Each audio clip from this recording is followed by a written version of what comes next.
Você está no Duas Saídas, seja bem-vindo, seja bem-vinda a mais uma edição do seu podcast sobre o basquete nacional. Eu sou o Fábio Toledo, estou sempre aqui acompanhado dele, Lucas Guanais. E aí, Guanais? Olá, eu avisei semana passada. Volta lá pra quem não entendeu. Quem acompanha a gente já tá ligado. Vai ser muito legal essa edição do Duas Saídas, tem muita coisa pra gente falar. Tem Brasileiras no March Madness, tem CBB, LBF, NBB, tem NBA também. Tem NBA também. Opa. Mas a gente começa, né, nessa edição, acho que o grande feito, o grande acontecimento aí pra semana do basquete nacional é dele, né? Marcelinho Huertas, o maior garçom da Espanha. A gente já tava falando disso já algumas edições, né, Guanais? Mas aí, confirmado, Marcelinho Huertas, principal, né? O jogador com mais assistências na Liga Espanhola. A gente estava nessa expectativa, nesta contagem regressiva, e finalmente chegou neste final de semana. Marcelinho Huertas assumiu este posto histórico, e foi num lance muito bonito, foi numa ponte aérea ainda, num passe que ele não estava olhando muito bem para onde ele mandou a bola, foi com classe, além de tudo, né? Fica o registro muito legal e mostra, de fato, o tamanho do Marcelinho. Numa época em que a NBA cresce muito e com isso você angararia um novo público que chega diretamente no produto que é o melhor que aquela modalidade tem a oferecer, muitas vezes as pessoas acabam fechando os olhos para outros mercados, para outros lugares, como, por exemplo, o basquete brasileiro e principalmente o basquete europeu. Mas o basquete europeu é de uma força praticamente inominável, e ter alguém na segunda melhor liga do mundo, ou na melhor liga do mundo feita por um país, só se bem que tem Andorra lá, então acho que nem dá para considerar muito a Espanha nesse sentido, mas na segunda melhor liga do mundo, na melhor liga europeia, sendo líder histórico em um fundamento, é realmente algo muito impressionante, é um feito muito grande que eu acho que até a mídia basqueteira não deu a devida importância, o devido reconhecimento, e como isso é algo raro de acontecer. Olhando estritamente para dentro da Espanha, era um recorde que perdurava desde o início dos anos 90. 32 anos. Quase 30 anos, eram quase 32? Era 92, 32 então? anos, isso. Era quase 32 anos, o dono anterior do recorde era o Pablo Lasso, espanhol, hoje um jogador histórico, hoje também um treinador histórico, ele tá no Bayern de Munique, ficou muito tempo no Real Madrid também, e o Huertas superou, cara, é uma carreira muito longeva, de muito sucesso na Espanha, que aproveite, que receba todo o reconhecimento que tem. Ainda mais em uma época em que ele não é o líder da seleção, em que ele não consegue ter a mesma minutagem, o mesmo impacto, e joga um basquete diferente do que as pessoas que assistem a seleção em mundial e pré-olímpico esperam, que isso jogue um pouco de luz para esse mercado do basquete brasileiro que está crescendo a cada mês, a cada ano por aqui também. Parabéns ao Huertas, muito legal a gente ter um brasileiro nesse posto. Pois é, né? A marca anterior era de 2.896 assistências, e aí o Marcelinho já ultrapassou, né? Ele precisava de 4, né, assistências para superar. O Pablo Lasso conseguiu 5 já na vitória do Tenerife, né? Um jogo que foi até pegado, né? 93-92 diante do Gran Canaria, e o Marcelinho Huertas aí contribuiu com 5 assistências, chegando ao posto, né, de maior garçom da história aí do basquete espanhol, da Liga Espanhola, e que mostra, né, primeiro, a longevidade do Marcelinho Huertas atuando em alto nível, no nível do basquete espanhol, que é muito exigente. São poucos, né, os que fazem sucesso por tanto tempo no basquete espanhol mesmo, inclusive não sendo espanhol, né, esse é um outro ponto muito interessante, né, um estrangeiro jogando por tanto tempo, e que ele é sempre visto ali, né, pelas equipes como uma grande referência, até por conta, né, dos anos que ele passou no Barcelona. É um cara que tem uma história assim gigantesca, e que, como você mesmo falou, né, Guanais, talvez no Brasil não se tenha, né, a noção do tamanho que é o Marcelinho Huertas, por estar fora, né, e a Liga Espanhola, convenhamos também, né, não tem tanto espaço assim de cobertura no Brasil. Acho que a gente está tendo mais recente isso, né, vindo acontecer, mas fato é que é um feito gigantesco aí do Marcelinho. E com isso, mesmo não tendo sucesso na NBA e não sendo um dos principais nomes da seleção brasileira, mesmo quando mais novo, Marcelinho Huertas senta na mesma mesa, entra sim facilmente na discussão dos principais brasileiros do século. No basquete, senta sim ao lado na discussão de Leandrinho, Nenê Hilário, Varejão, Splitter, Alex e Marquinhos também, pelo que fizeram aqui, e Alex na Europa, inclusive, Giovannone, e sim, Marcelinho Huertas. E olha lá se ele não for melhor armador. Complementando aqui, né, a história do Huertas pra gente ver a longevidade, ele chegou em 2004 no basquete espanhol para jogar no Juventud, né, de Badalona, na Catalunha. Aí depois ainda passou por Bilbao, Basconia e Barcelona, tá no Tenerife, né, desde 2019, depois da passagem dele pelo Lakers, né, que durou ali 2 anos, mas com pouca memória, assim, né, não teve lá grande espaço, embora ele tenha acompanhado, né, a última temporada do Kobe Bryant, né, um negócio bem interessante, assim, né, a história do Marcelinho Huertas na NBA, mas de fato aí, né, Guanais, é o grande nome brasileiro no basquete espanhol, né. Teve já sim. O Varejão, teve já o Splitter, mas aí não tem nem comparação, né? Não, com certeza. E a temporada do Huertas no Lakers, ele chegou na era errada na NBA. Sim. Ele demorou muito para ir. E quando foi para um time que era uma zona. Aquele Lakers do Luke Walton, o último ano do Kobe, era horroroso. Então, não há o que se analisar do Huertas na NBA, sabe? Que legal que ele passou, fica o registro e bola pra frente, é isso. É só o carimbinho, né? Estive na NBA. Já que a gente trouxe NBA, né? Parabéns pro Marcelinho, então, o maior garçom do basquete espanhol. Vamos falar de NBA, porque o Mãozinha, né, fez sua estreia na liga, como a gente até havia destacado, né, na última edição, quase que foi um breaking news ali pra gente. O Mãozinha foi chamado para ter um contrato, né, inicial de 10 dias defendendo o Memphis Grizzlies e já fez 2 partidas até aqui na nossa gravação neste domingo, né, Guanais? Estreou contra o Golden State, né, uma estreia bem legal, né, diante, né, do Gui Santos, e depois já enfrentou o San Antonio Spurs. Pois é, né? A gente até falou rapidinho na quarta-feira, porque foi logo que a gente acabou de publicar, a gente acabou de gravar o podcast, saiu a notícia, a gente regravou mais 5 minutinhos só para dar a notícia, né? Mas sim, o Mãozinha recebeu essa oferta, esse contrato de 10 dias, porque o Memphis Grizzlies é um time que está sofrendo muito com lesões. Praticamente, na verdade, mais da metade do time titular está lesionado, boa parte dos reservas também. E é um time que está usando muitos calouros, muita gente de D-League, e o Mãozinha ganhou essa oportunidade e chegou já jogando realmente contra o Warriors. Depois ele jogou contra o Warriors por 5 minutos, entrou ali quando a partida já estava decidida, né? O Warriors já tinha garantido a vitória.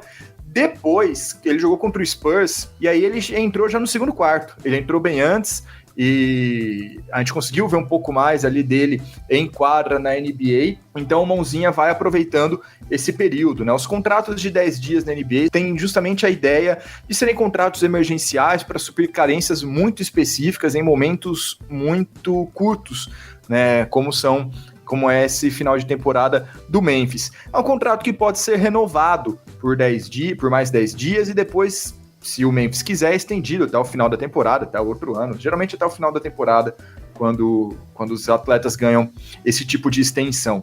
Mas muito legal que o Mãozinha conseguiu essa oportunidade. É o 20º brasileiro a jogar na NBA. A gente que começou o ano sem ninguém, né, na melhor liga do mundo. Terminamos com o Gui Santos com contrato garantido e com o Mãozinha tendo ali algumas oportunidades, né? A gente ainda não sabe qual vai ser o futuro a curto prazo dele. Agora, não dá pra gente esperar muita coisa do Mãozinha em quadra também, né? Porque, primeiro, esse Memphis, como eu disse, ele está extremamente defasado, extremamente desfalcado. O Mãozinha chega para ter poucos minutos mesmo, para ajudar ali na rotação de final de quadra. E ele deu, em parte azar, em parte sorte, né? De pegar uma tabela muito ruim para ele. Porque ele estreou contra o Golden State, depois pegou o Spurs, que é um time que tá mal, mas é o time do Wembanyama, e depois vai pegar ainda, na segunda-feira, o Denver Nuggets, Na quarta-feira, o Los Angeles Lakers, então o Jokic no Nuggets, o Anthony Davis e LeBron no Lakers, e talvez, eu não tenho certeza, se o contrato dele chega até o próximo sábado. A notícia do contrato dele começou dia 20 e o jogo do próximo sábado contra o Orlando Magic é dia 30. Então, se contou o dia 20, o contrato acaba antes. Se não contou o dia 20, ele ainda joga contra o Orlando Magic no próximo sábado. E aí o Mãozinha, a gente tem que lembrar que é aquilo que a gente falava antes, né, Fábio? Ele é um cara extremamente atlético, extremamente explosivo, dedicado especialmente na defesa, mas no ataque ele tem alguns problemas. Ele é baixo para ser o cara mais alto do time e, ao mesmo tempo, ele não tem um chute confiável o suficiente que o mantenha como atirador em quadra. Mas ele ainda, até por essa questão defensiva, né, ele pode exercer alguns papéis, assim, né, dentro da equipe, ainda mais a equipe limitada como está, né, o time do Memphis. Mas vamos ver se renovam aí, né, o contrato do Mãozinha depois desse período. Vale lembrar, o Mãozinha contra o Golden State foram 6 minutos, 2 pontos, né? Ele foi inclusive numa ponte aérea, né, que ele fez muito bonito. Seus 2 pontos até aqui na NBA. E depois contra o San Antonio foram 13 minutos em quadra, nenhum ponto, mas 3 rebotes defensivos. E até o que eu só complementando, né? Você falou muito do papel defensivo. Aí vai depender dos treinos e do que o técnico enxerga nele como importante nessa reta final. Até porque como o Memphis não quer mais nada, e quanto pior o Memphis for, melhor, né? Porque aí ele consegue pegar uma escolha de draft mais interessante. Não sei se tem um jogador muito bom na defesa, é uma boa pro Memphis também. Né? Então tem essa questão, que sim, acontece na NBA, com os times que estão lá na parte de trás da tabela. E só para fechar o meu raciocínio, essa sequência é muito legal, porque você tem a oportunidade de ver o Mãozinha, potencialmente ver o Mãozinha contra esses grandes nomes, o Embiid, Jokic, LeBron e Anthony Davis. Por outro lado, isso limita muito o jogo dele, porque contra o Golden State ele entrou já no garbage time, no finalzinho, com o jogo decidido, né? Contra o San Antonio, ele ficou meio vendido, porque só tem dois jeitos de você enfrentar o Embiid. Basicamente, você indo na força contra ele, porque apesar dele ter 2,20 m de altura, ele ainda é franzino. Então, quem se deu bem contra o Embiid, ou se deu bem assim, que pelo menos conseguiu trocar pontos, né, com o Embiid, porque o Embiid é praticamente imparável. Quem conseguiu trocar um pouco de ponto com o Embiid foram jogadores mais fortes, que conseguiram levar ele no peito mesmo, literalmente, ombro no peito do Embiid, tenta deslocar e fazer uma cesta rápida. E o Sengun, que é um pivô do Houston Rockets, que é um Jokic sem grife. Ou se você é um cara que consegue chutar do perímetro e ficar do lado oposto do Wembanyama para evitar um toco, né? Ficar muito longe dele para conseguir receber a bola e chutar sem que ele consiga dar um toco em você. O Mãozinha é um pivô de 2,3. Ele não tem a força necessária para superar um Embiid no peito. Ele não tem um chute bom o suficiente para ficar longe do Embiid e receber uma bola com frequência. Aí fica complicado. Contra o Jokic, ofensivamente, talvez ele até consiga brincar um pouco mais. Brincar, né, entre aspas. Contra o Anthony Davis, também, né, porque o Anthony Davis tá com alguns problemas. Depende do dia, né, o Anthony Davis tá meio de lua. Então, se não for um dia muito bom do Anthony Davis, é pra brincar também. Mas ele pegou uns matchups muito ruins. Muito, muito ruins. Então, tomara que deem mais tempo para ele, até para podermos ver Mãozinha em quadra por mais tempo e ter a real noção do tamanho dele nessa NBA. E a gente continua nos Estados Unidos para falar das loucuras de março. O March Madness já começou, né, na NCAA, e vamos falar principalmente agora aqui do basquete feminino, porque é ali que a gente tem algumas brasileiras representando o país no cenário do basquete universitário.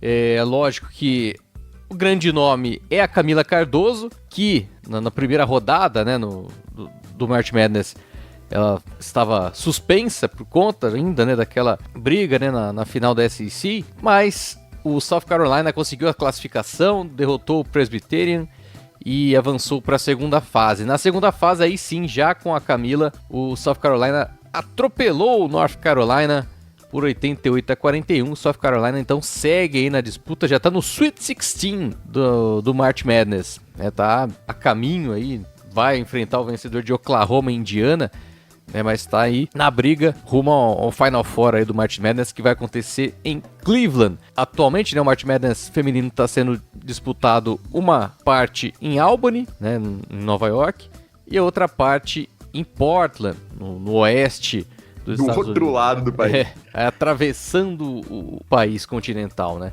E aí outras brasileiras que estão ou estavam, né, na disputa, a Isa Nicoletti pelo Fairfield, que até poderia, num chaveamento, chegar a enfrentar o South Carolina, mas o Fairfield foi eliminado na primeira rodada para Indiana, mas aí a Isa Nicoletti marcou presença, né, uma jogadora vinda do banco, a equipe de Fairfield, enfim, acabou as loucuras de março para ela. Já em Syracuse, Universidade de Syracuse, a Isa Varejão, né, a sobrinha do Anderson Varejão, jogadora também de rotação ali na equipe de Syracuse, venceu na primeira rodada a Arizona por 74-69 e vai enfrentar, já na segunda-feira agora, né, a gente está gravando no domingo, vai enfrentar a Universidade de Connecticut, a UConn, ainda na segunda fase, né, ainda no second round. Já na Universidade de Baylor tem duas brasileiras, viu, Guanais? Em Baylor tem a Leti Vasconcelos e a Catarina Pereira. São jogadoras de banco, né, que ainda não marcaram presença na rotação. Ainda assim, Baylor venceu na primeira rodada a Vanderbilt por 80-63 e segue também na disputa. Inclusive, durante a gravação aqui, né, após a gravação, ainda neste domingo, Baylor enfrenta a Virginia Tech. Ainda segue aberta essa possibilidade dessas duas brasileiras. Então, no final, foram 5 brasileiras no March Madness, Guanais. Bem interessante, né, a presença brasileira aqui na NCAA. Legal demais, porque mostra a presença aí de atletas de até 22, 23 anos jogando o principal torneio universitário dos Estados Unidos e dá até uma boa perspectiva para uma renovação da seleção brasileira, né? Já avisando o próximo ciclo, uma vez que ficamos fora dos Jogos Olímpicos de Paris. E para quem nos escuta aqui apenas por causa do NBB ou da LBF, o March Madness é o playoff final, né? O grande torneio do basquete universitário norte-americano, que por lá tem uma grande importância, uma grande audiência muitas vezes maior do que NBA, do que WNBA, então nem se fala. É uma grande vitrine para as atletas chegarem até o March Madness. Muito legal, a gente tem uma presença bem grande de brasileiras nessa competição. E já falando da Isa Varejão, da Isa Nicoletti, perdão, ô Fábio, ela não pode ser uma alternativa para os times aqui da LBF, não? Já que acabou a temporada para ela? Um nome interessante, né, para esse cenário do basquete feminino brasileiro.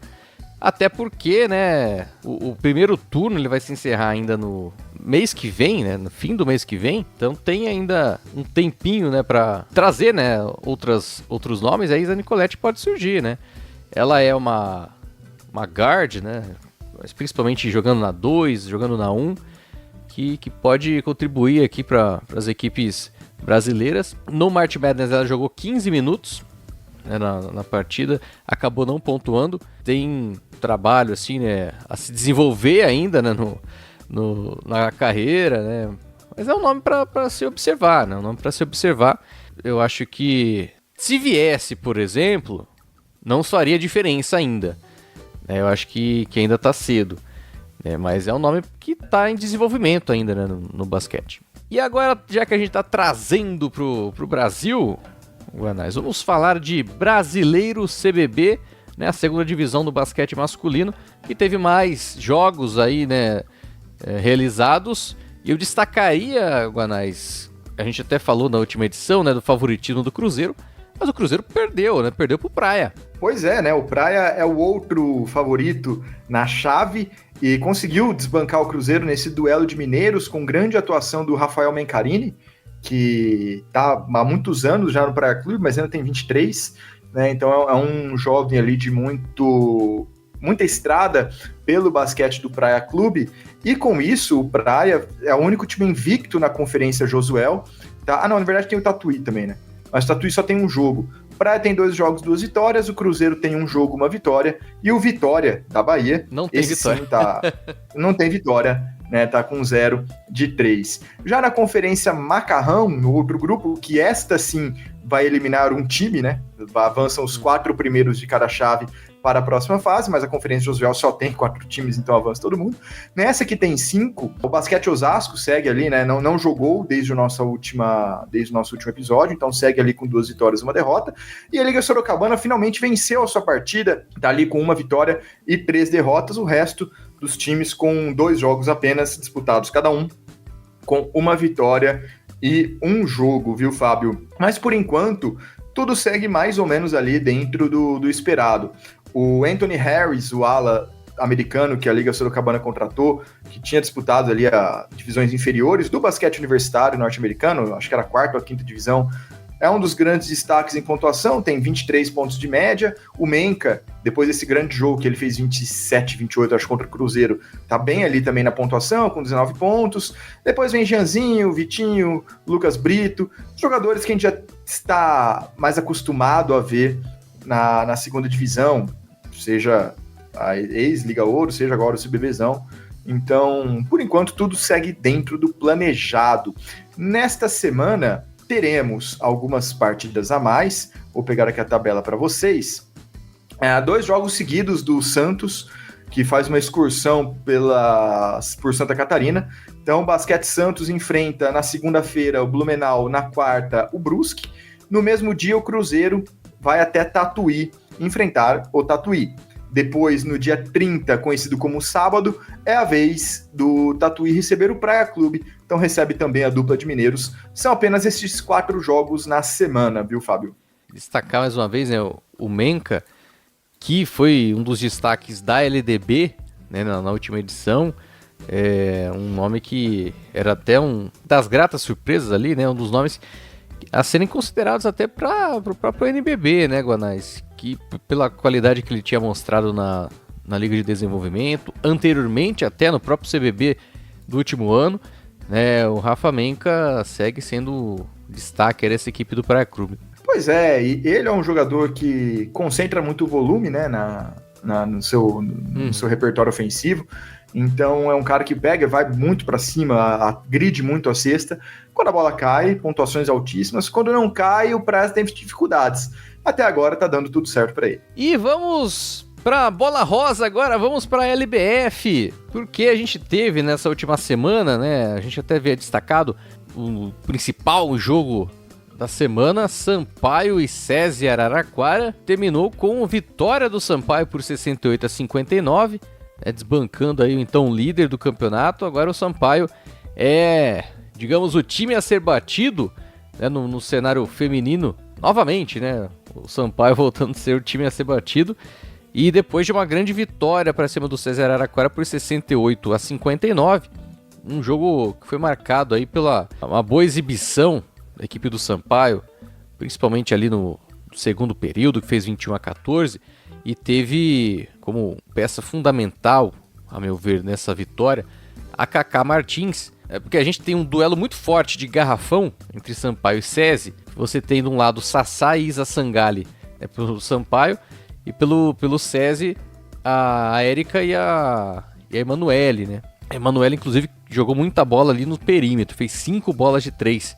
Terminou com 22 pontos pro time do SESI, mas não foi suficiente por conta dessa maior variação de jogo do Sampaio. Teve a Cacá Martins fazendo boas jogadas de infiltração, né? A Lana também, outro nome que conseguiu fazer essa variação de jogo e que garantiu uma grande vitória para o Sampaio. Ainda está cedo, né? Tá no início do campeonato, mas o Sampaio já vai confirmando o favoritismo, viu, Guanais? A gente até falou, né, no início do campeonato que o Sampaio era o principal time e o SESI vinha logo atrás. O Sampaio até aqui com 5 vitórias em 5 jogos.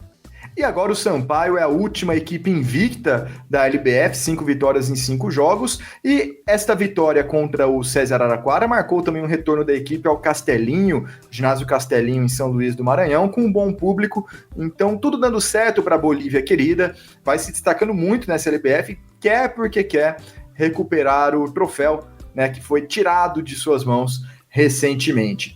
Agora todas as outras equipes já perderam, né? O Sampaio está em primeiro lugar por aproveitamento, mas tem jogos a menos, então na tabela da LBF, que faz a tabela de classificação por pontos, né? O Sampaio está em segundo. Aliás, por favor, na LBF, não é por ponto. Mas não dá, gente, não dá, não é por ponto. Aliás, a comunicação da LBF nesta temporada está deixando a desejar, né? Para quem acompanha o campeonato sem ter a oportunidade de ir ao ginásio, quem acompanha principalmente pelo site e pelas transmissões, as transmissões acontecem em vários canais, é verdade, mas acompanhar pelo site é difícil, hein? É pouco intuitivo. Isso se estende a CBB também, que a gente estava falando do CBBzão. É pouco intuitivo, não é tudo que você encontra, não tá legal, não tá legal isso. Vamos por a classificação real, né? A classificação real do LBF. Em primeiro lugar é o Sampaio, com 100% de aproveitamento, 5 vitórias e nenhuma derrota. Em segundo lugar está o Santo André, com 80% de aproveitamento, 4 vitórias e uma derrota. Em terceiro lugar está o Ituano, com 75%, 3 vitórias e uma derrota. Em quarto lugar, ao contrário do que está na tabela, está o SESI Araraquara, com 71% de aproveitamento, 5 vitórias e 2 derrotas. Esse é o G4 do campeonato até aqui. E aí depois vem com 66% o Campinas, com 60% o Corinthians, o São José está com 50%, o Blumenau com 40%, Catanduva com 16%, e aí no último lugar, ainda sem vitórias, está o Ponta Grossa. Tem Sodier com 14. Verdade, tem o Sodier com 14, que é o penúltimo, né? E o Ponta Grossa tá na lanterna com nenhuma vitória. Mas até destacar, Guanais, apesar disso, né, o Ponta Grossa tem uma das jogadoras que tem feito das melhores exibições até aqui no campeonato, né, que é a Manu Rios, a armadora colombiana, tá chamando a atenção aí pela equipe, pelo desempenho até aqui. É até interessante ver, né, porque é uma estreante em LBF, e que tem feito exibições, uma competição tradicional aí de pivôs que se destacam muito, mas ela tem aparecido muito bem pela equipe do Ponta Grossa, fez jogos aí, 3 jogos acima de 20 pontos, nas últimas 2 partidas contra Campinas e São José conseguiu duplo-duplo, né? A Manu Rios está se destacando e se coloca, né, entre as principais jogadoras aí, possíveis candidatas ao prêmio de melhor atleta do campeonato, mas é lógico que tem uma concorrência grande, e aí eu vou destacar alguns outros nomes que têm chamado a atenção individualmente até aqui na LBF. A primeira, que a gente tem falado muito, inclusive, a Babi Honório, a armadora do Unimed Campinas, que já havia destacado, né, estava fora do cenário do 5 contra 5 já há 2 anos, mas que retornou em grande estilo, né? Tem feito exibições gigantescas pela equipe do Campinas. A última delas, inclusive, contribuindo para uma virada de jogo contra o Ponta Grossa, né? Um duelo bem interessante das duas das melhores armadoras da competição. A Babi terminou com 19 pontos e 12 assistências. Além disso, ela já tem mais um duplo-duplo, né, na estreia contra o Ituano, e um triplo-duplo, né, na vitória contra o Sodier Mesquita. E ela ficou muito próxima de conseguir um duplo-duplo em rebotes e assistências, né, no jogo contra Catanduva. Ela ficou com 11 rebotes e 9 assistências, né, ou seja, um duplo-duplo diferente aí da Babi. Mas tem chamado a atenção, tem se destacado demais nessa equipe do Unimed Campinas. E aí, até agora trazer outros nomes, porque é lógico que, como eu falei, o campeonato é feito de grandes pivôs, e é sobre elas que eu vou falar agora, né? Vou começar com a Gabi Guimarães do Ituano, que tem feito grandes partidas também pelo clube de Itu. Pegar aqui algumas estatísticas dela, né? Em 4 jogos que ela tem pelo Ituano, em todos ela fez mais de 15 pontos. E em 3 dos 4 ela conseguiu duplo-duplo, né? Tá tendo um início de temporada muito bom da Gabi Guimarães. Encaixou muito bem ali, né, no jogo do Antônio Carlos Barbosa. Bem interessante ela aparecer bem, né, na nova casa. Gabi Guimarães atualmente lidera, né, na maior média de pontos por partida até aqui, à frente justamente da Rios. É um nome que tem chamado muita atenção no garrafão. E aí eu trago mais Dois nomes que eu gostaria de destacar. O primeiro, a Glenda, atleta do Blumenau nessa temporada, mas que é uma jogadora que já está meio que acostumada, né, a ser uma jogadora que carrega a equipe, né, na época do Santo André, e tem aparecido muito bem em Blumenau, ajudando muito ali no garrafão, sempre nas suas médias ali acima de 10 pontos, acima de 5 rebotes, quase todo jogo. Na vitória contra a Sodi, ela fez 25 pontos e pegou 7 rebotes. Tem aparecido muito bem e com muita regularidade, que é um ponto crucial assim para equipes que estão ali no meio da tabela, né, como é o caso de Blumenau. Você contar com uma jogadora com regularidade. E a Glenda tem aparecido muito bem, quase sempre aqui, inclusive disputando para marcar presença na seleção da rodada aqui do Duas Saídas. E por fim, não teria como não destacar Isa Sangalli. A gente até havia falado, né, na última edição, a Isa Sangalli contra o Catanduva, né? Ela teve 19 pontos, 10 rebotes, 7 assistências e 9 roubos de bola.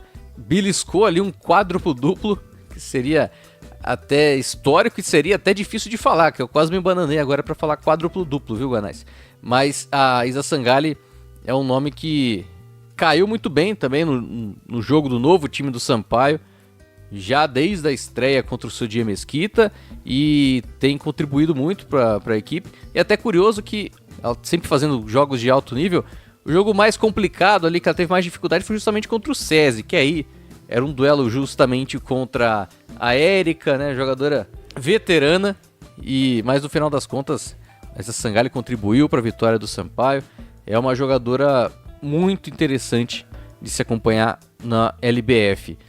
Fora essa, tem outros nomes, né, que aí eu não vou ficar falando até para não ficar muito longo o podcast, mas você tem Clarissa, você tem a própria Érica, né, a gente destacou a Diane, né, a senegalesa que chegou na última semana, né, para a equipe do Unimed Campinas, tem Sassá, Alana, enfim. Se você não está acompanhando a LBF ainda, tá perdendo aí grandes jogadoras no cenário do basquete feminino nacional. E que, Guanais, vai ter uma Copa. Então, rapaz, do nada a Liga de Basquete Feminino anunciou nesta semana a Copa LBF, que vai reunir as 4 melhores equipes do campeonato num torneio de meio de temporada, tipo o que é o Super 8, tipo o que a NBA fez agora também nesse último ano. Só que a LBF vai usar as 4 melhores equipes num torneio que será disputado em Araraquara, casa do César Araraquara, que é o atual campeão da LBF, num sistema ali de chaveamento olímpico, primeiro contra quarto, segundo contra terceiro, disputa do terceiro lugar e final posteriormente. Acho que já ficou bem claro para as ligas como que esse torneio de meio de temporada movimenta o calendário e dá mais sentido também para aquela metade de temporada regular que, como a gente sempre fala, é o momento mais maçante do ano, né? Porque você já não tem mais a euforia da estreia, ainda está longe dos playoffs, então você dá um sentido também para esse meião de ano que poderia ser maçante. E a única diferença do Super 8 até agora é que não há o anúncio de vagas internacionais e nem de premiação, isso no NBB também não tem, mas também não há até agora o anúncio de uma premiação especial para as campeãs, mas muito interessante realmente a Liga de Basquete Feminino adotando uma estratégia que as principais ligas já têm feito também. Então, dia 17 e 18 de maio vai acontecer a Copa LBF, né, justamente quando se encerrar o primeiro turno, né, da LBF. O único problema dessa Copa até agora, mais uma vez, é a comunicação, né? Foi feito por meio de um Reels no Instagram, nada contra o formato, mas ficou só nisso. Não tem um release, não tem um post explicando, é só um conteúdo em vídeo, só. Ficou meio pobre ali. Eu não sabia da existência desse torneio. Você que me falou quando a gente estava discutindo as pautas desse episódio, e passou completamente despercebido. Foi um post só, não deu muita atenção. Tudo bem que tá longe, mas é uma grande novidade, é uma grande inovação pro basquete feminino. E simplesmente não foi divulgado, cara. Ainda bem que eu passei os olhos ali no Instagram da LBF, rodando os rios ali, e aí eu vi, né? Mas enfim, vai ter uma Copa LBF no meio da temporada, então. Trazendo aqui, Guanais, a seleção da semana da Liga de Basquete Feminino. Mais uma vez como armadora, ela, Babi Honório, do Campinas. Mais uma vez se destacando. E até curioso porque a Manu Rios poderia ser uma adversária, Babi, né, na posição para essa semana. Só que ela fez uma grande partida na semana passada e uma grande partida nessa, né? A Babi, se a Rios tivesse 2 jogos na mesma semana, ela ia pegar, né, a seleção. Mas a Babi conseguiu mais uma vez estar na nossa da seleção da semana, acompanhada da Nazinha, também do Campinas, né, ala, e a Nani do São José, 2 jogadoras nas alas aí, contribuindo para suas respectivas equipes, e as pivôs, Glenda do Blumenau, já falamos dela por aqui, assim como a Isa Sangali do Sampaio Basquete, as 2 pivôs. A sexta mulher, né, a melhor reserva dessa última semana, foi a Débora Costa do SESI Araraquara, ela que geralmente é titular da equipe, né, mas a Débora contra o Corinthians, né, na vitória do SESI Araraquara por 81-60, veio do banco, né, e, como sempre, comandou a sua equipe, né, na vitória do SESI Araraquara, mas aí, né, mereceu estar como a melhor sexta mulher da LBF, da seleção da semana. Curiosamente, pela 3ª semana seguida, a melhor sexta mulher é do César Araraquara, né? A gente teve já a Érica na sua estreia, a Alexia e a Débora agora marcando presença. Então, passando aqui nossa seleção novamente com o Babi do Campinas, armação, Nazinha também do Campinas e Nani na ala do São José, Glenda e Isa Sangali, as pivôs, e a sexta mulher, a Débora Costa. E nessa próxima semana a gente tem como jogos aí, né, a se destacar também, né? Vamos começar com, já nesse dia 25, nessa segunda-feira, Unimed Campinas enfrentando o Santo André.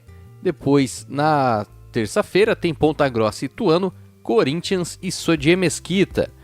Na quarta-feira, Sampaio e São José se enfrentam, assim como o duelo entre SESI Araraquara, e Bax Catanduva também acontece. Depois, já no dia 28, também conhecido como quinta-feira, a gente tem o Blumenau enfrentando o Ituano. Depois, na sexta, o Corinthians enfrenta o Unimed Campinas. Jogo interessante aí entre Corinthians e Unimed Campinas. Por fim, no sábado, a semana se encerra com o Sampaio Basquete enfrentando o Santo André. E é isso, estamos fechados aqui na LBF. Vamos para NBB? Nós vamos pro NBB agora. Bora! Oh. O pra seria o assunto, né? Mas vamos lá. Vamos pro NBB agora para falar primeiro, né, do confronto, acho que foi o grande confronto da semana, o duelo entre Flamengo e Franca, o Franca e Flamengo, né? O jogo que aconteceu no Pedrocão. E basicamente acabou no primeiro quarto. Né? O Flamengo começou arrasador, fez 36-19 no SESI Franca no primeiro quarto.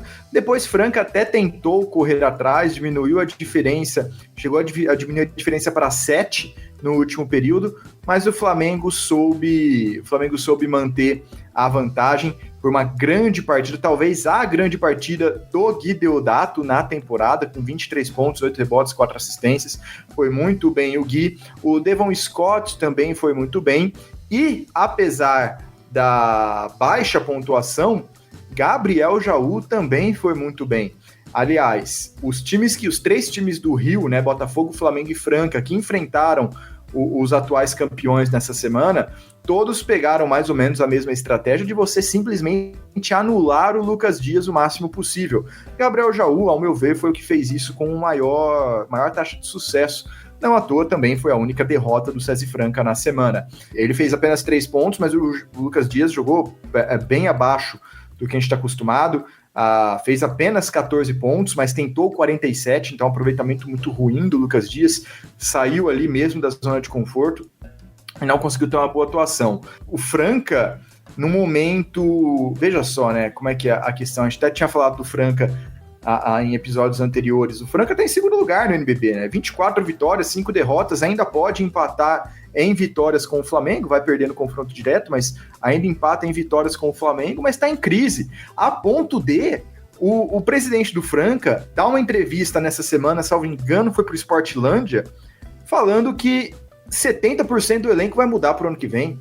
Ixi. Os playoffs nem começaram e já tá determinado publicamente, porque já internamente você determinar isso, tudo bem, planejamento, o Franca tem dinheiro para isso, inclusive, mas já vira público e falar para todo mundo e para os seus jogadores, inclusive, que vão ficar 3, 4 no máximo pro ano que vem, e a gente sabe que é o Júnior, Lucas Dias, Scala, e se o Márcio ficar no Brasil, Márcio, é meio complicado, né? Você já põe um alvo nas costas de todo mundo e já tira completamente a confiança no restante do elenco.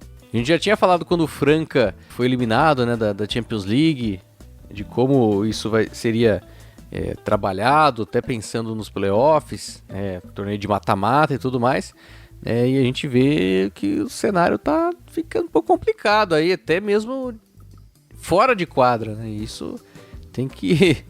é algo até perigoso. Uma fala dessa é muito perigosa, né? Antes de um playoff. E assim, legal que o time tá se planejando já, mas só falar, é um tipo de comentário que você não faz. É o tipo de comentário que você não faz. Até porque você também automaticamente se já desvaloriza. Você pega, por exemplo, um cara que nesse cenário, acredito, e aqui na base do achismo, tá? Acredito que não deve ficar. Wesley BH é um cara que sempre é cobiçado por muitos clubes, não fez uma boa temporada e praticamente já foi desperdiçado, né, pelo Franca. Você reduz o valor dele. Você mexe em outras coisas também, que vão além do seu time. Fora que você ainda tem o principal torneio do ano para disputar, que você é um dos favoritos. Muito estranho, muito infeliz essa declaração. E a coisa ainda continua, né? Vamos falar de Franca novamente, porque além desse jogo, o Franca também pegou o Vasco, venceu, mas o que fica, né, marcado foi o ato do Jonathan Luz, né, Guanais? Pois é, a partida já estava decidida contra o Vasco. O Jonathan Luz se engalfinhou contra vascaínos num lance, reclamou de uma cotovelada, ficou muito irritado com a arbitragem e voltou para a quadra de defesa gesticulando, reclamando, muito bravo. Nisso se aproximou o Eugênio, o armador do Vasco, falou alguma coisa para ele, a gente não sabe exatamente o que, e o Jonathan Luz simplesmente virou uma cabeçada no Eugênio. Cabeçada mesmo, do nível Zidane, do nível Draymond Green também.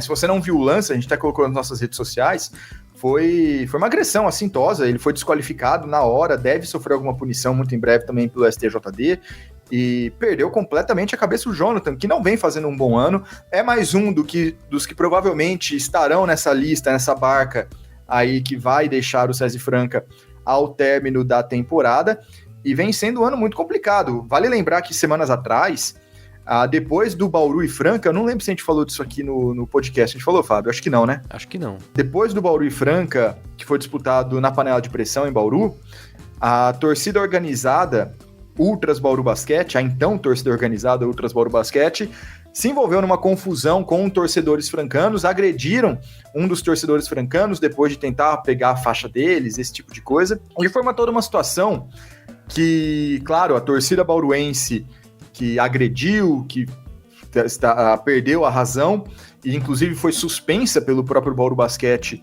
dias depois, mas toda essa confusão, todos os ânimos acirrados começaram após uma provocação do próprio Jonathan Luz no estacionamento para a torcida bauruense, e a situação escalou até envolver a própria torcida francana e resultar na agressão. Então, de fato, não vem colaborando muito o Jonathan Luz, está esquentado, está fora de prumo mesmo nessa reta final de NBB, de ano, né, de temporada. A comparação fez muito sentido, né? Draymond Green veio da minha cabeça, acho que qualquer um, né, que acompanha o basquete veio na cabeça nesse momento o Draymond Green no lance do Jonathan Luz. nos lances, né? Nos momentos aí que você falou do Jonathan Luz. Vai ter que ser punido, vai ter que sofrer um gancho. Tem um agravante que é o fato que a cena foi filmada, foi mostrada ao vivo. Não sei se foi ao vivo. A importância do registro, né? Exato, né? A importância do registro. Não tem como, né? Tá mostrado, tá à mostra ali, né? O que aconteceu. Eu acho que não tem como ser um cenário diferente pra... Não, é claro. Fica muito nítido ali e é impossível a gente não lembrar também do caso de racismo, né? Do Copédio do Minas contra o Buiú do Cerrado, que não teve registro. A gente ficou nas palavras dos envolvidos, é muito complicado. Então, quando você tem, de fato, essa é mais um ponto, mais uma importância de você ter todos os jogos transmitidos. O Vasco emitiu uma nota nesse final de semana, repudiando, claro, a atitude do Jonathan e cobrando uma punição rápida e exemplar, com o mesmo, com o mesmo critério, o mesmo rigor, ou alguma palavra assim, que foi aplicado nas punições ao próprio Vasco, né? Vale lembrar que o Vasco já sofreu uma série de punições, boa parte por conta do seu diretor, patrocinador, diretor Ortega. Não, agora... eu não vou voltar nisso. E cobrou o mesmo rigor que foi aplicado ao Vasco em julgamentos anteriores. Então, talvez o Vasco também faça uma forcinha para que isso aconteça aí de maneira exemplar. E a gente segue no G4, Guanais, porque a gente tem que falar do Minas, né? O Minas teve um momento ruim ali, né? Algumas semanas antes do Jogo das Estrelas. Teve um tempo ali para se recuperar, né? Treinar, botar a cabeça no lugar. Mas a equipe, mais uma semana, vem de 2 derrotas pesadas aí, né? Perdeu para Fortaleza e perdeu para Unifacisa na viagem para o Nordeste. Pois é, já são 5 derrotas nos últimos 6 jogos do Minas. Minas, que tem 8 derrotas no torneio inteiro, 5 foram nos últimos 15 dias. 15, 20 dias, basicamente. Então, tá num momento muito complicado o Minas. Perdeu para o Fortaleza para 7-9 a 6-9, numa partida que foi uma aula do Resta. O Resta jogou muito, muito bem nesse jogo. Depois, contra a Unifacisa, o Minas deu uma mostra do que vem sendo e do que pode ser, né? Por que eu disse isso?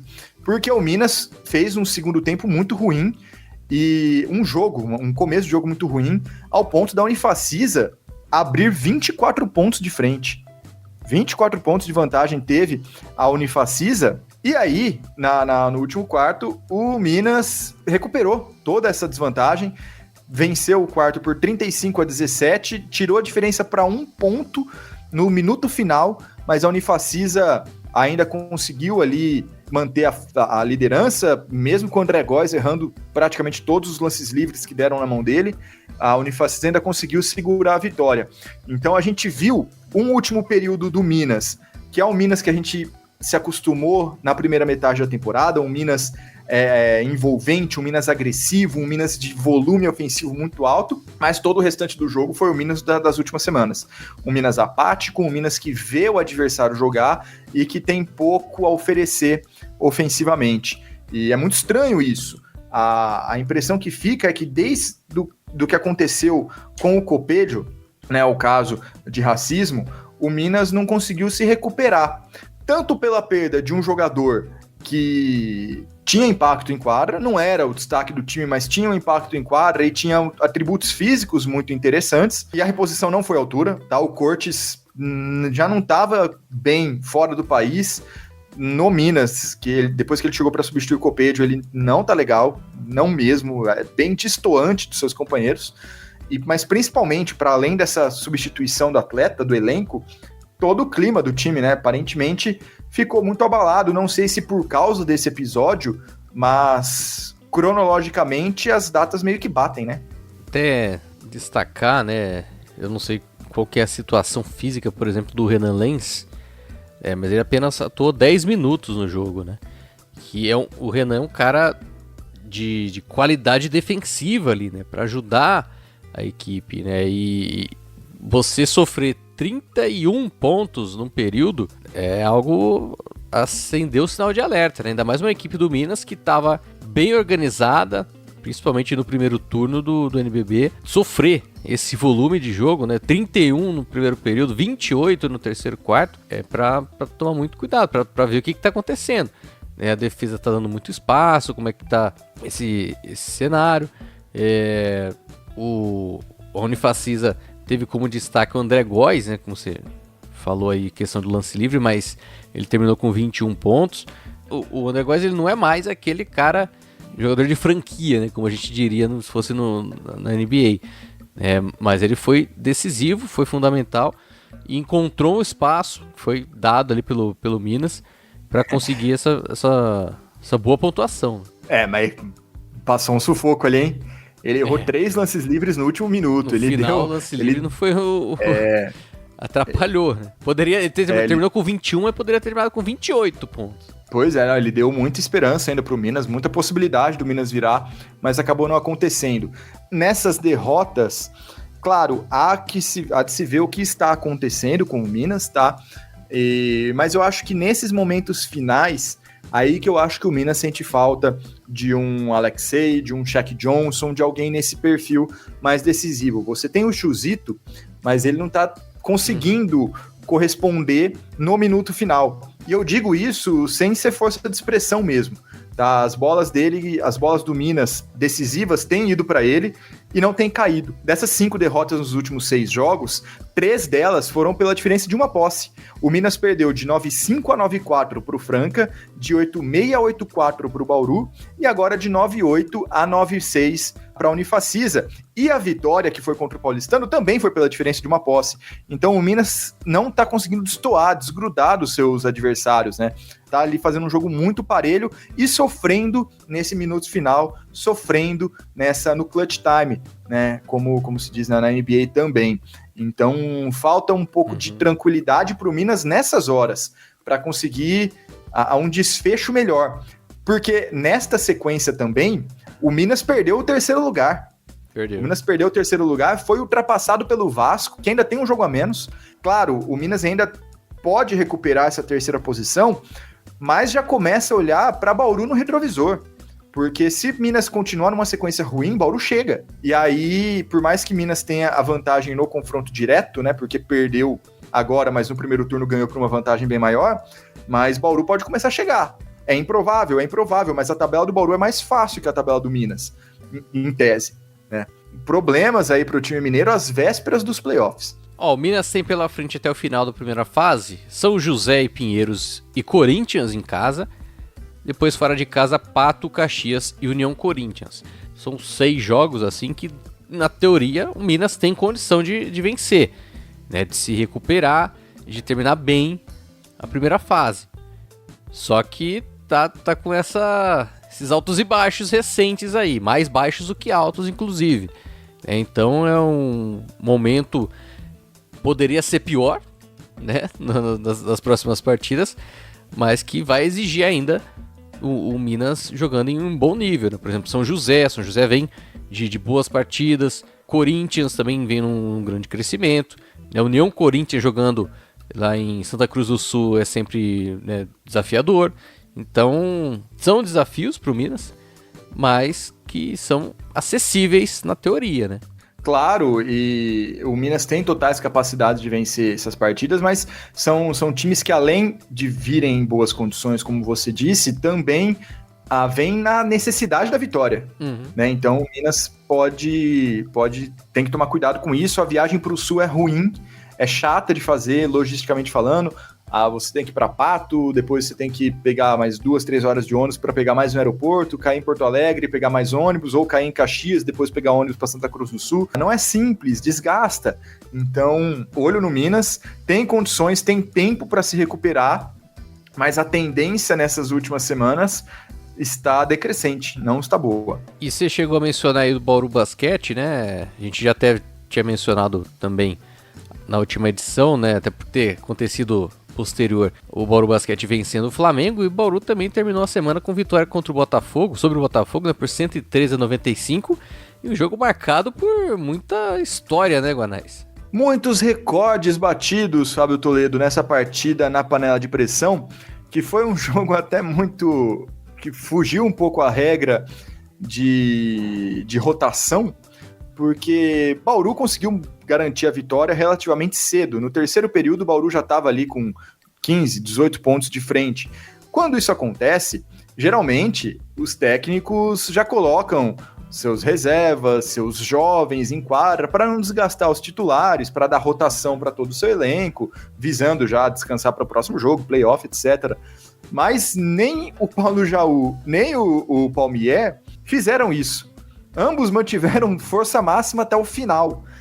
Mesmo com o vencedor do jogo já decidido, e aí tivemos números impressionantes nessa partida. Começando pelo vencedor, que foi o Bauru Basquete, o grande destaque foi o Dontrell Bright, armador norte-americano, fez 36 pontos em 33 minutos, foi a maior marca de sua carreira, e desses 36 pontos, 30 foram em bolas de 3 pontos, 10 chutes do perímetro acertados para o Bright, o recorde da temporada do Novo Basquete Brasil, disparado, né? A marca anterior era de 8, agora vem o Bright com 10, 39 de eficiência, foi um grande jogo do americano. E agora ele, com essas 10 bolas de 3, né, entra pro top 3 da história do NBB também, tá empatado com outros chutadores ali, mas também entrou para a história do NBB, seus 16 anos. Pelo Bauru Basquete, quem também teve números muito bons, o Rodrigues fez 22 pontos, o Jeremy Hollowell fez um duplo-duplo expressivo de 18 pontos e 15 rebotes,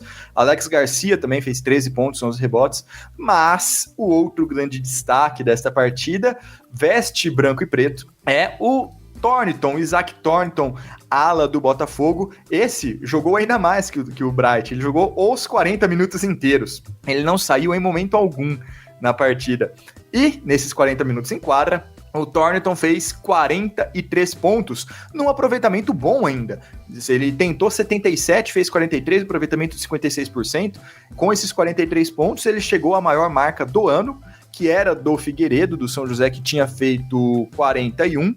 E uma das maiores marcas da história, né? É muito raro você ver um atleta chegando aos 40 pontos. A gente falou isso quando o Figueiredo conseguiu. E ele se junta agora ao Clube dos 40 pontos, a gente até colocou nas nossas redes sociais, ele se junta a Rob Collum, Guilherme Araújo, Nezinho, Paulinho Boracini, Chamel, Lucas Dias e Diego Figueiredo, depois Dedé Stefanelli, Marquinhos, Betinho, Maurice Riddick e Manny Quesada. Todos esses conseguiram 40 pontos uma vez na carreira, e também Marcelinho Machado, que conseguiu 40 pontos 7 vezes na carreira. Então, Thornton se juntou a este seleto grupo, maior pontuação da temporada para ele, uma das maiores da história na derrota para o Bauru Basquete. Também foi o jogo que marcou os 8 mil pontos do Alex Garcia, né? Chegou a marca de 8 mil pontos e no NBB, e o narrador... É o segundo, né? O Chamel foi o primeiro, né? Não, sim, o Chamel sim, mas depois acho que é só o Alex agora, né? Isso, acho que foi isso mesmo. E o narrador teve que ter gogó, viu, pra esse jogo todo, viu? 113,95. Eu vi que teve uma narração diferente nesse jogo, né? Narrador gripado e tal. Gente, pra quem não pegou a referência, Fábio Toledo comenta e agora também narra jogos do Novo Basquete Brasil e faz reportagem, né? Ele narra e comenta alguns jogos do Basket Pass, reporta no YouTube, principalmente, né? Isso. Então, é o Duas Saídas aí nas transmissões oficiais do Novo Basquete Brasil. Acompanha a gente por lá também. Sensacional. Peraí, e Fábio, agora só uma conversa de jornalismo para quem nos... Ou de transmissão de eventos ao vivo, né? Porque transmissão de evento ao vivo é mais entretenimento que jornalismo. Você que passou por todas as funções, o que você prefere? Fala aí pra galera que tá ouvindo. E por quê? Olha, rapaz, cada uma tem o seu estilo, né? Eu acho que até pro pessoal que tá acompanhando, né, pra entender um pouco, né? Na reportagem você tem muito estudo prévio para trazer informações, né, coisas, algumas curiosidades e tal, para alimentar a transmissão em si. E aí você tem, como comentarista, você tem que ter a leitura do jogo ali, né? Tá mais de olho. E muda um pouco, né? Lógico que você pode trazer até alguma informação estatística e tal, mas você tem que estar de olho no jogo em si. E o narrador, você tem que estar ali no lance, né? Em cima do lance, trazendo o que estiver vendo. E até foi legal nesse caso que as narrações que eu havia feito antes, né, Guanais? A gente fez Duas Saídas da LDB, foram todas à distância, né? Não foi no ginásio. E essa partida eu fiz, né, na panela de pressão, e aí é outro ambiente, né? Você sente mais ali a partida, você consegue ver coisas que geralmente não vê ali apenas na tela. Por exemplo, eu vi muito a discussão do Miguel Palmieri com o Emanuel, inclusive. Eu até destaquei na transmissão. O Emanuel, que é bauruense, jogando na equipe do Botafogo, né, revelado pelo Bauru Basquete, terminou a partida com 11 pontos em 11 tentados, inclusive. 3 bolas de 3 em 3 tentadas. E no decorrer ali do segundo período, o Miguel Palmieri estava fazendo uma rotação ali da equipe, só mantendo o Mateuzinho e Thornton no jogo. Mas o Emanuel estava quente, estava empolgado, né? Ele saiu, não gostou de ter saído, o Miguel Palmieri deu um esculacho, né? Deu um esculacho nele, teve discussão ali e rolou um climão, né? E se a gente não tivesse no ginásio, não poderia contar toda a história que aconteceu, né? Poderia até achar estranho o Emanuel ter jogado só 15 minutos. Mas jogou 15 minutos porque brigou com o técnico, né? O técnico não gostou dele ter discutido com ele. E isso é importante trazer na narração, né? É importante contar essa história. Então, cara, é aquela pra ficar em cima do muro. Mas, cara, entrei no jornal... tem o lance de passar emoção também, né? Que Sim. Fica muito nas costas do narrador, no final das contas, né? Sim. Eu tive uma escola boa recente, né? Ao lado do Rafael Antônio, que é um baita narrador, que a gente tem a sorte aqui, né? De contar com ele nas transmissões da LDB, que tá sempre, né, com a gente. E é um cara que tem muita qualidade nessa questão de vender emoção, de mostrar o basquete dessa maneira, sem falar dos outros esportes que ele narra, né? Mas e isso me deu essa condição também para narrar esse jogo. Gostei da narração que eu fiz, né, do Bauru e Botafogo. Vamos ver como é que vai ser no futuro. Acho que tem mais um jogo na panela, não sei se eu vou narrar, né? Bauru e São José, acredito, ou Bauru e Mogi. Mas assim, eu entrei no jornalismo pensando em narrar, né? Aí os outros caminhos me levaram para outras funções. Eu gostei dessa experiência de narrar, mas eu adoro também estar como repórter, estar como comentarista, estar apresentando o podcast. Eu acho que esse é um ponto fundamental. Show de bola! Aula de jornalismo, gente. Aula de jornalismo. Pois é, o jornalismo é isso. Você vai fazer coisas que você não imagina. Ou se é. Ou se é. E para trazer um último assunto aqui, Guanás, antes da gente dar sequência, com a derrota, né, o Botafogo deu adeus, né, a classificação para playoff, né, nessa última semana. O time tem mais 3 jogos pela frente, tem 8 vitórias, 25 derrotas. Mas tem que secar, né? Se quem tiver na frente perder tudo, porque a gente falou, são 4 times com... Acho que essa é a disputa mais legal, inclusive. São 4 times com 8 vitórias, né? Cerrado, Caxias, no momento, classificados em 15º e 16º. Mogi e Botafogo em 17º e 18º. Então, mais para trás, porque eles têm mais derrotas. Mas Cerrado e Caxias têm pela frente 2 times já citados aqui, né? Que são... Não, o Caxias tem Bauru e Minas pela frente. Cerrado tem Bauru. Então, são jogos já muito difíceis, né? Eu não peguei a tabela deles aqui agora, mas tem que secar. E não é nada de outro mundo esses times perderem também. Tô pegando aqui a tabela dessas equipes. Vamos lá. Vamos na ordem aqui. O Cerrado. Vamos começar com o Cerrado, que é o 15º. O Cerrado, ele pega Bauru. Quer dizer, ele recebe Bauru. Ele enfrenta Paulistano e São Paulo fora de casa. E aí recebe SESI Franca, Unifacis e Fortaleza Basquete Cearense. Pelas contas aqui, né, tirando São Paulo, são todas as equipes da parte de cima, né, do 8º lugar para cima na classificação. Sim. O Caxias recebe o Fortaleza e o SESI Franca, depois viaja a São Paulo para enfrentar Corinthians e Paulistano, e depois encerra em casa contra Minas e Pato. Cenários difíceis também para o Caxias pela frente. O Mogi enfrenta o Pato, já nessa próxima segunda-feira, no Paraná, jogo chave pro Mogi, inclusive. Depois tem Franca fora de casa, São Paulo e Paulistano em casa, e depois conclui contra Bauru fora de casa. E aí a gente tem o Botafogo, que vai fazer as últimas 3 partidas jogando em casa contra São Paulo, Corinthians e Pinheiros. Para todo mundo tá um cenário meio difícil, né? Então, cada vitória, uma vitória assim vai ser conta demais. Decisiva, né? E aí eu chamo Total. atenção pra esse Pato e Mogi. Sim. Por quê? Concordei sem. Não, porque é um jogo até de certa forma equilibrado, né? Com a tabela mais baixa, né? Mais acessível em tese, né? Entre aspas, assim, desses duelos. Mogi vem forte, né? Vem numa boa fase, uma sequência positiva de vitórias, né? Pra você ter uma ideia, ó, o Mogi perdeu pro Vasco, mas depois ele ganhou do Botafogo, ganhou do São José, ganhou do Brasília e ganhou do Cerrado. O Mogi, a gente até falou no episódio passado, né? Ele tem vantagem contra todo mundo nessa disputa aí. Sim. Então ele precisa só, entre aspas, só empatar. Uma vitória contra o Pato seria providencial, assim, e até levando em conta o cenário das outras equipes. Vai ser muito difícil. Vai ter um Caxias e Pato também, né, lá na reta final, que também pode ajudar. Mas 4 times disputando 2 vagas.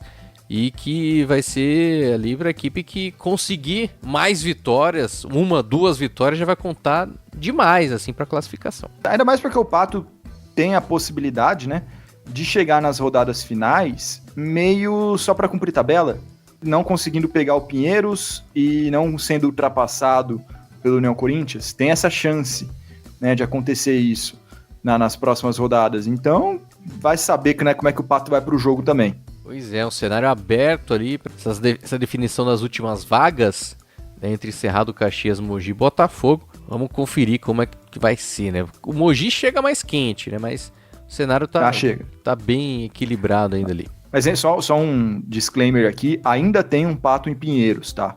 Então acho que principalmente se Pato perder para Pinheiros, acho que aí já desencana do resto do ano e já prepara para playoff de uma vez. Se ganhar, ainda pode brigar para subir de posição. E vamos dar sequência ao nosso podcast. Vamos falar da seleção da semana, Guanais, trazendo os destaques dos últimos jogos, né, da última semana do Novo Basquete Brasil. Vamos sim, e antes até de falar da semana, eu já começo por um dos nossos indicados, que é um remanescente, é o remanescente da última semana, que é o Chourio, ala do São José. Porque semana passada ele tinha jogado muito bem, foi uma semana de poucos jogos, ele se destacou nesses poucos jogos pelo São José. Mas nessa, Fábio Toledo, que foi uma semana completa, com acho que 15 partidas, salvo engano, ele fez um dos lances, talvez o lance da temporada, que foi um game winner incrível contra o Cerrado. A partida entre São José e Cerrado, disputada em São José, jogo muito equilibrado, volume de pontuação bem baixo das duas equipes. O Cerrado estava vencendo por 1 ponto no último lance, quando o Davi Rosseto cobrou um lance livre, faltando 6 segundos, errou o lance livre, Chourio pegou o rebote, cruzou para a quadra de ataque, e logo depois de pisar na quadra de ataque, mandou de 3 dali mesmo, nem precisava mandar de 3, ele ainda tinha 3 segundos, 3.2 segundos no cronômetro, e mandou dali mesmo, viu o espaço, chutou, a bola caiu, Fábio. Chourio ganhou a partida para o São José. Num lance, inclusive, a gente fez essa comparação, colocamos os 2 vídeos nas redes sociais, um lance muito parecido com um histórico do Stephen Curry contra o Oklahoma City Thunder, faz alguns anos já, mas é um lance que sempre, de tempos em tempos, ele pipoca por aí novamente, ele explode novamente, porque foi um lance muito bonito. E foi muito parecido com esse do Chourio, inclusive. E mais uma vez, né? A importância de ter a partida transmitida, um jogo ali de meio de tabela que talvez não tivesse transmissão se a gente tivesse naquele outro sistema. Que bom que estava ali passando para todo mundo ver. A gente pôde fazer o registro, pôde compartilhar, páginas de NBA compartilharam também. Então, o lance que rodou bastante essa semana, o lance do Chourio, que também jogou muito bem na sua partida seguinte, na vitória do São José contra o Brasília. Então vamos aos demais nomes, só para fazer esse registro, porque os outros a gente já tinha comentado, né? Dontrell Bright na armação, nas alas, mais uma vez ala gringa, Isaac Thornton do Botafogo e Chourio do São José. Nos pivôs, Arthur Bernardi do São José foi muito bem, principalmente contra o Brasília, e Ralph Ansalone do São Paulo. Fazia tempo que não aparecia alguém do São Paulo aqui. O São Paulo conseguiu bater o União Corinthians e o Caxias nessa semana no Morumbi, e Ralph Ansalone aqui aparece na nossa seleção. E o sexto homem é Devon Scott, pivô do Flamengo. Então vamos lá. Bright, Thornton, Chourio, Arthur Bernardi e Ansalone. Devon Scott de sexto homem. Vamos agora para o nosso top 10, a nossa corrida pelo MVP. Nenhuma mudança, né, com relação à última edição, né, Guanais? Vamos lá. Elinho do Corinthians em 10º, 9º lugar para Renato Carbonari do São José, 8º lugar para Paulite do Vasco, 7º lugar para Isaac Thornton do Botafogo, tá se aproximando, né, lá em cima, com o 6º lugar do Dwayne Johnson do União Corinthians. Essa dupla gringa tá subindo. No 5º lugar, Gabriel Jaú do Flamengo, 4º lugar para Barali do Minas, no 3º lugar tem o Resta do Fortaleza Basquete Cearense, 2º lugar para Anderson Rodrigues do Bauru e o 1º lugar é Lucas Dias do SESI Franca, né? A diferença ali de Rodrigues, o Resta, Barali para Jaú, Dwayne Johnson e Thornton tá diminuindo, né, Guanais? Tá, principalmente para Dwayne Johnson e Thornton, né, que vem sendo mais regulares nessa reta final. Lá atrás também o Carbonari pode enfrentar problemas porque ele não tá jogando, né? Literalmente ele é desfalque do São José foi desfalque nesses últimos jogos. E podemos ter mudanças nas próximas semanas se o cenário continuar desta maneira. E o fulano que joga xadrez, Guanais? Qual que você destaca nessa semana? Olha, você sabe que a gente define o melhor jogador do mundo no xadrez pelo campeonato mundial. O campeonato mundial é basicamente o atual campeão jogando uma série de partidas contra o vencedor de um torneio chamado Torneio de Candidatos. Então você pega, vamos supor, do 2º ao 9º, do 2º ao 10º no ranking, tem uma série de critérios, tá? Não é simples assim, eles classificam vencendo alguns torneios específicos. Mas quase sempre vão ali os melhores jogadores do mundo, exceto o campeão, fazem um torneio e o campeão desse torneio enfrenta o campeão mundial para ver quem fica com o título pelos próximos 2 anos. E nessa semana a gente tem vários candidatos ao jogador que joga xadrez. Então é quase um torneio de candidatos essa semana, torneio não é uma peça específica. É tipo isso. Vamos lá. Nós tivemos nesta semana, acho que um nome que foi muito difícil não colocar foi o Léo Demétrio, do Corinthians. Fez um jogo só, mas foi muito bem nesse jogo, na vitória do Corinthians contra o Pinheiros, jogando no Henrique Villaboim. Também o Wesley Senna foi muito bem na derrota do Caxias para o São Paulo. Além deles, Andrezão, do Cerrado, fez talvez aquela que foi a melhor atuação na semana na derrota contra Mogi. O Andrezão, pivô do Cerrado, fez 27 pontos e 14 rebotes, mas ele foi muito mal no outro jogo. Então, difícil, né? Na média não deu para pôr, mas outros nomes também ali, Gaskins foi bem, o Lessa do Mogi foi muito bem, o Alex Garcia do Bauru, Guideodato a gente mencionou aqui também, vários jogadores candidatos ao posto aí fiquei de fora nessa semana, porque não foi fácil, viu? Foi bem difícil aí para montar esse time, mas tivemos, o bom é que a gente teve exibições assim absurdas de boas que se destacaram, né? Aí não tinha como deixar de fora. E vamos para os jogos da próxima semana, o que você destaca? Então vamos lá, primeiro passando a lista, né? Na segunda-feira temos Minas e São José, Pato e Mogi, o jogo que você destacou. Botafogo e São Paulo, Caxias do Sul e Fortaleza. Na terça, Cerrado e Bauru, Flamengo e Paulistano. Quarta-feira, Minas e Pinheiros, União Corinthians e Fortaleza, Caxias e Franca. Quinta, é a vez de Brasília e Bauru, Pato e Corinthians, Vasco e Paulistano, Flamengo e São Paulo. Na sexta tem União Corinthians e SESI Franca, jogo único. E no sábado, fechando a semana... Mentira, tem jogo domingo também. Sábado tem Minas e Corinthians, Pato e Pinheiros. E São Paulo, e Vasco e São Paulo, melhor dizendo, joga no Rio. E no domingo, agora sim, fechando a semana e fechando o mês de março, temos Paulistano e Brasília, Unifacisa e Flamengo.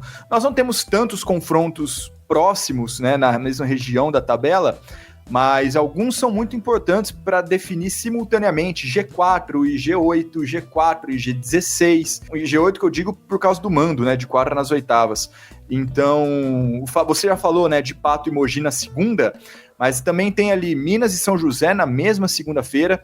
A gente tem um Vasco e Paulistano no dia 28, também importantíssimo. Minas e Corinthians no sábado, também muito crucial, assim como Unifacisa e Flamengo no próximo domingo. E claro, outro jogo já mencionado aqui, na sexta-feira, no sábado, perdão, o Pato e Pinheiros pode ser o jogo, pode ser não, provavelmente vai ser o jogo para definir ali quem vai ficar em 12º lugar nesta temporada do NBB. Então são essas partidas, mas tem várias ali muito interessantes, com muito potencial também. Tem Flamengo e São Paulo, Vasco e São Paulo também, jogos interessantes para conferir ao longo dessa semana, Guanais. Seu destaque final para essa edição, para mais uma edição aí do Duas Saídas. Meu destaque final, Fábio, vai justamente para o fato de termos todos os jogos transmitidos, porque parece chover no molhado, mas é algo tão simples hoje em dia, simples assim são. Não é que é simples de fazer, mas é uma exigência básica de quem acompanha qualquer torneio de elite hoje. Então você não ter, como o NBB não tinha no começo, era muito prejudicial. E perdemos muitas situações importantes, né? Recorde de pontuação, recorde de assistência, lances polêmicos envolvendo até possíveis crimes, né? E a gente não pôde fazer a devida análise porque não tinha o devido registro. Ressalto mais uma vez, que bom que isso acontece, era obrigação da Liga Nacional de Basquete. A gente viu essa semana vários exemplos da importância de ter registro em tudo isso. Show de bola, Guanais. A gente se fala mais uma vez na próxima edição do Duas Saídas. Só daqui uma semana a gente se fala? Não vai mandar um WhatsApp? Não vai? Que isso?